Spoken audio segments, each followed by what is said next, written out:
Bonjour, alors comment fonctionne ce chatbot? Déjà, premièrement, j'ai deux façons de présenter le chatbot. La première, c'est celle que vous voyez en bas à droite avec une bulle de texte. Quand vous cliquez dessus, vous avez la fenêtre qui s'ouvre. Rien de plus classique, c'est les chatbots qu'on a l'habitude de voir sur la plupart des sites. Deuxième solution, c'est celle que je vais vous proposer aujourd'hui. C'est vous avez votre site internet ici, le haut de page, le bas de page, et vous avez votre contenu au milieu. Et en général, ce que vous avez, c'est des boutons, ce qu'on appelle des boutons qui appellent à l'action. Donc quand vous cliquez dessus, ce qui va se passer, c'est que dans le cas présent, vous avez une fenêtre de dialogue qui s'ouvre, c'est le chatbot, et il s'est intégré totalement à votre site. Donc, ici, c'est une page dédiée qui a été créée, chat.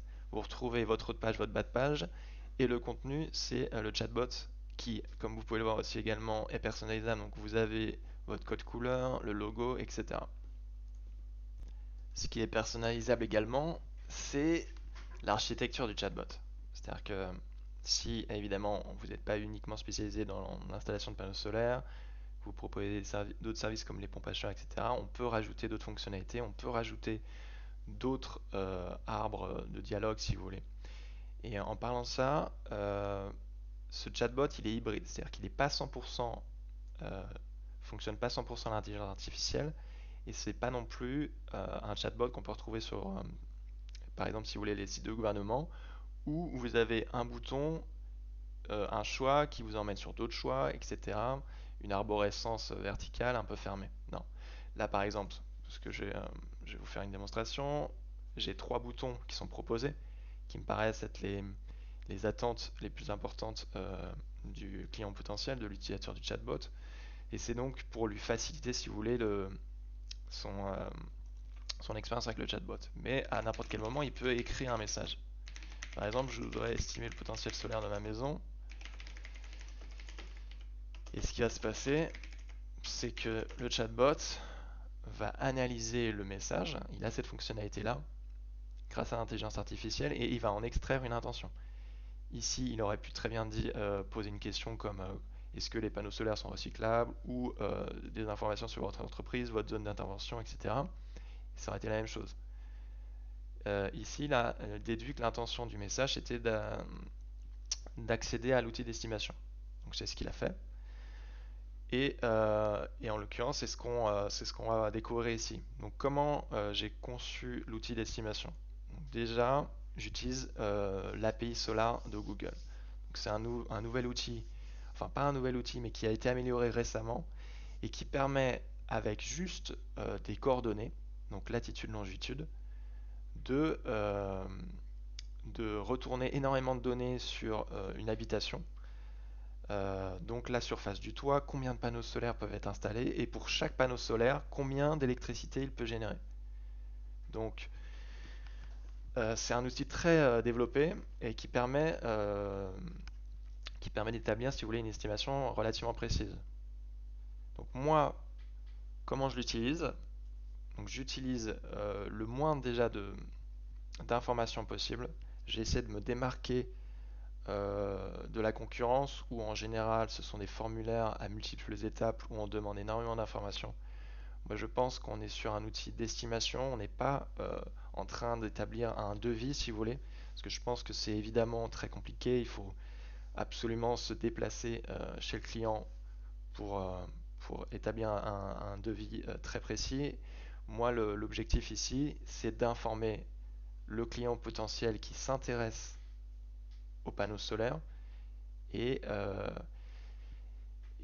pour aborder différents sujets. Donc, là, vous avez vu, il y a un message qui s'est affiché dès que la conversation n'a pas reçu de message. Bref.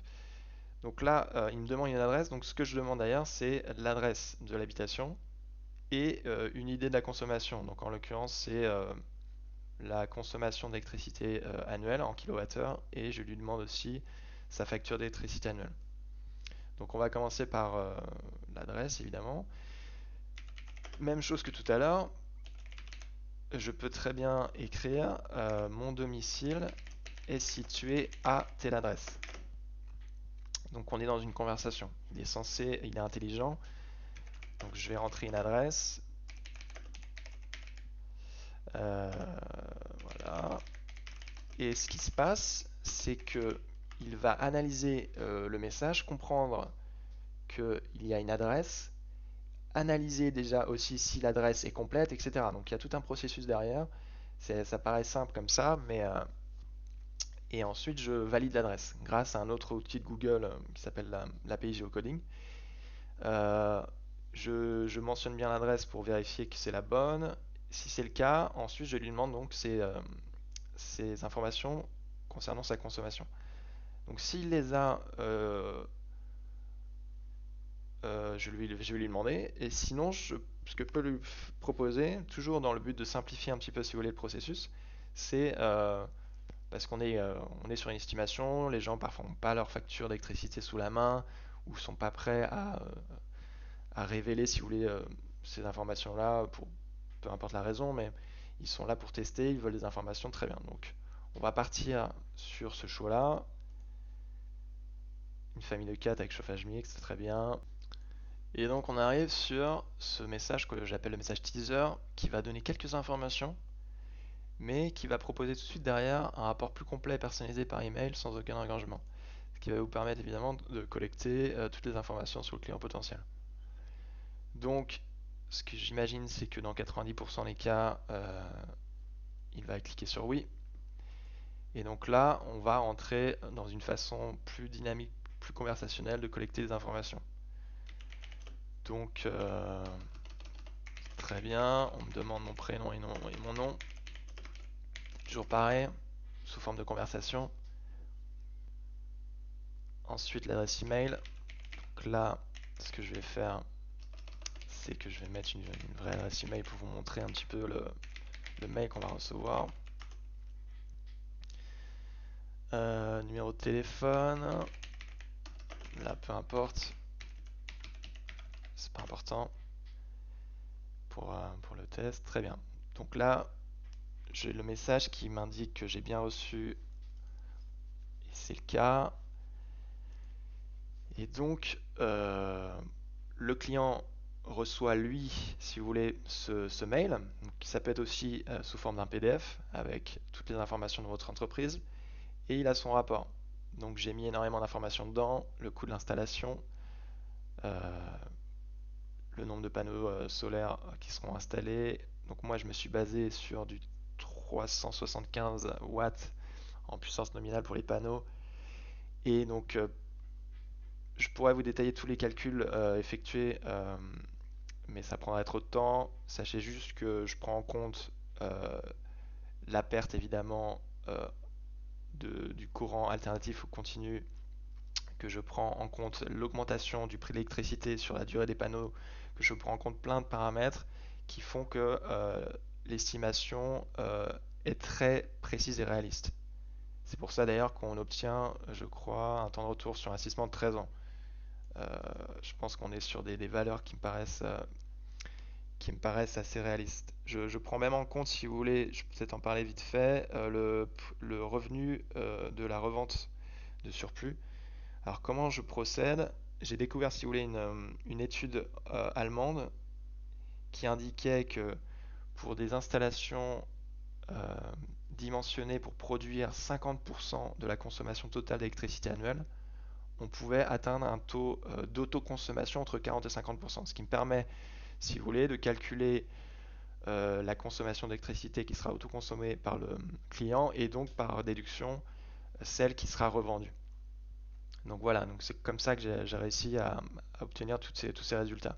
Donc je parle des avantages financiers évidemment, je compare une installation sans panneaux solaires et avec les économies nettes estimées, etc. Avantages à long terme, je parle par exemple de la valeur du bien immobilier pardon, qui augmente, l'impact environnemental, etc. Donc cet email fait partie de ce que j'appelle un scénario d'automatisation. Donc quand on revient sur le chatbot, au moment où le numéro de téléphone est validé, l'email est envoyé, mais ça déclenche, si vous voulez, c'est un élément déclencheur pour un scénario. Donc vous avez l'email qui est envoyé à votre client potentiel, mais dans votre CRM ou l'outil que vous utilisez, n'importe quelle base de données, vous avez une nouvelle entrée automatiquement qui est ajoutée. Donc là, vous avez le nom, l'adresse, l'email, le numéro de téléphone. Vous auriez aussi pu mettre on aurait pu mettre la facture d'électricité annuelle, la consommation, etc. voire même tout le rapport complet sur l'estimation.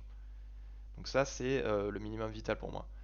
C'est vous notifier qu'à chaque fois qu'une estimation est faite, vous ayez une trace sur votre outil.